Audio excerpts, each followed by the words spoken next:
Navy SEALs vs. Zombies is the name of the scary action movie we will watch in today's video. There will be spoilers coming up, so relax and have fun. At the beginning of the movie, a police officer walks up to a van because he thinks it looks strange and wants to check it out. As the lone police officer moves toward the car in question, he grabs his flashlight. 3 zombies come out of nowhere and attack and kill him. Also, AJ Prescott joins SEAL Team 6 as their newest member.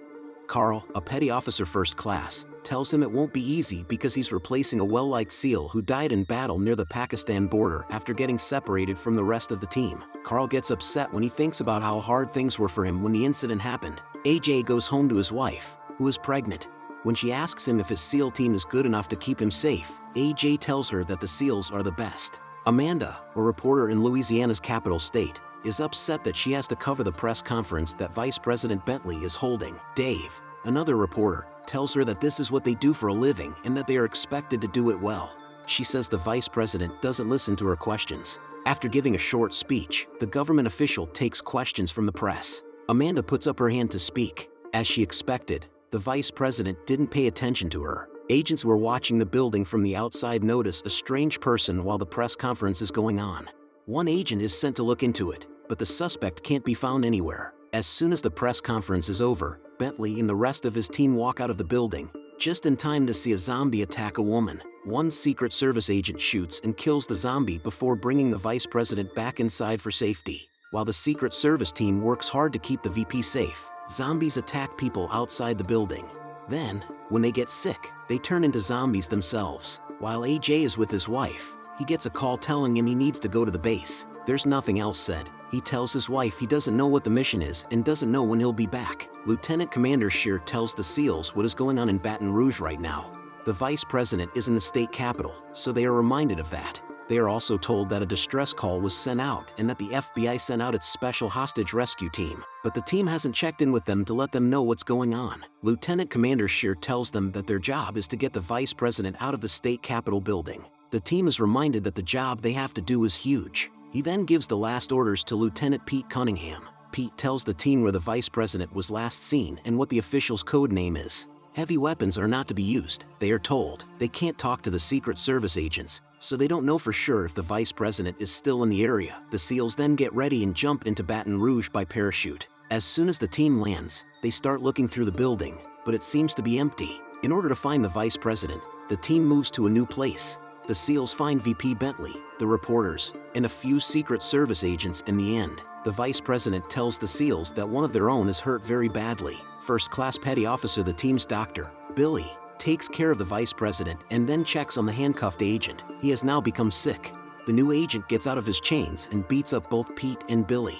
Another agent shoots him in the head before things get out of hand. Pete talks to Commander Scheer to find out when the helicopter that will take them out is likely to arrive. Pete's main job is to protect the president and wait for the helicopter, the commander tells him. While that is going on, CIA agent Stacy Thomas talks about what the SEALs are dealing with. Agent Thomas tells Commander Scheer that the situation is actually a biological attack and that she has something on site that might be able to stop the infection. Along with her staff, her most important asset needs to be moved. The only way for them to get to safety is with Scheer's men. Commander Scheer agrees, so he tells Pete to stay a little longer because there are other people who need their help. He also tells Pete to stop anyone from getting bitten. Thomas tells Scheer that they are facing a biological agent, a virus that could turn people into zombies that could be used as weapons. Scheer tells his men to stop everyone from getting in or out of the Capitol.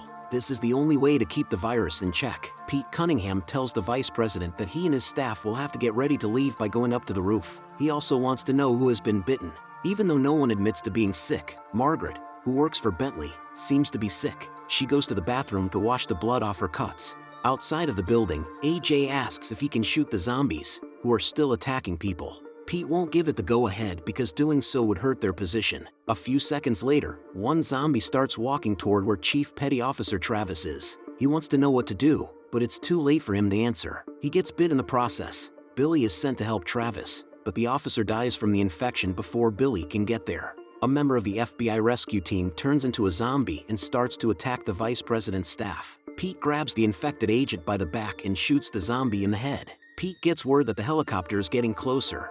Amanda tells Dave that this is a once-in-a-lifetime chance for both of them, so he should stay behind. Dave isn't sure at first, but in the end he decides to stay. When Amanda tells Pete that she and Dave won't get on the helicopter, the officer tells them that they won't get any other help. A helicopter takes the vice president and his team away. Soon after, the helicopter crashes, which shows that one of the vice president's staff members who was bitten turned into a zombie and attacked them. Scheer tells Pete to go get the scientists out of the lab. They are the only ones who can stop the disease from spreading. The officer then tells his men how to do the new job. He also tells them it's okay to shoot anyone who seems dangerous or infected. Pete tells AJ to watch out for the 2 reporters as well. The SEALs then go on to their new job, which is to save the scientists. After being attacked by several zombies, AJ and the other 2 reporters get separated from the rest of the team. Pete won't go back because he thinks AJ is going to the place where the extraction will happen. Even though zombies are after them, the remaining SEALs are able to get to their objective position. Once they are safe inside the building, they go straight to the top floors to look for the scientists. They talk to a security guard named Larry, and he points them in the right direction. In addition, Larry tells them that zombies are everywhere in the area. AJ and the 2 reporters head toward the objective target. AJ sees an infected child coming toward where they are. Dave begs AJ to shoot the girl before she gets too close. AJ isn't sure if he should shoot, so he drops his gun. He tells the girl that he won't do anything bad to her. She jumps out of nowhere and bites AJ's arm. Even though the virus is making him feel weak, AJ calls his wife to tell her that he's fine. Then, he asks her to help him patch through the base. AJ is told to go to the second target before the airspace gets too crowded. Agent Thomas's asset, Rebecca, is finally found by the SEALs. Rebecca tells the team that there is currently no cure for the infection, but she thinks a vaccine can be made. She only needs a little bit of blood from one of the zombies. Commander Scheer has told the military to destroy any bridges and block any exits out of the city to stop the disease from spreading across the country. AJ, Dave, and Amanda are getting closer and closer to where they will be taken to safety.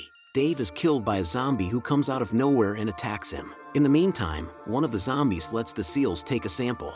The scientist tells them that they can leave in just 2 more minutes. As the SEAL team is getting ready to leave, they see AJ and Amanda outside. Pete seems more interested in getting out of the building because his commander is putting pressure on him. He says that they have been told to get the scientist back to base. Carl wants to get in touch with AJ and Amanda. Pete tells him he will hold on to the helicopter for them. Scheer is not happy that Pete will stop the rescue helicopter so that AJ and Amanda can get out. Gives his bosses his word that the 2 will get there on time.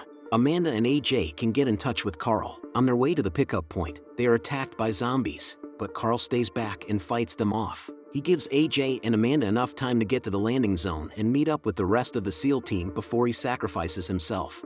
The other survivors are getting ready to board the ship without Carl at the landing zone.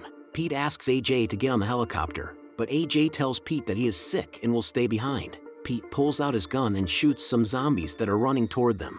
He then tells AJ to get on the helicopter, but the newest member of the team refuses because he doesn't want to infect anyone else. Pete insists that AJ come with them, saying that he won't leave him behind again and that the scientist on board may have the cure for the virus. Billy also tells AJ that if AJ stays, he will stay, too. AJ gives in at last and gets on the helicopter. The rescue helicopter is leaving the building at the same time. The zombies on the ground are being killed by missiles that are hitting Baton Rouge. In the next scene, CIA agent Stacy Thomas meets with senators to talk about the recent outbreak that nearly killed her and everyone on the SEAL team. Also, it turns out that AJ and the other Navy SEALs can't get sick because they were given shots that change the way their molecules work. The 5-scale intensive 7 series shots were meant to make them immune to the virus that killed people. At the end of the movie, AJ and his wife Emily finally get back together. AJ also knows what he's going to call his son, and it's going to be Carl. Carl gave up his own life so that he and Amanda could reach the landing zone and live. Thanks for coming to watch. Join the channel to see more videos like this and to help it grow.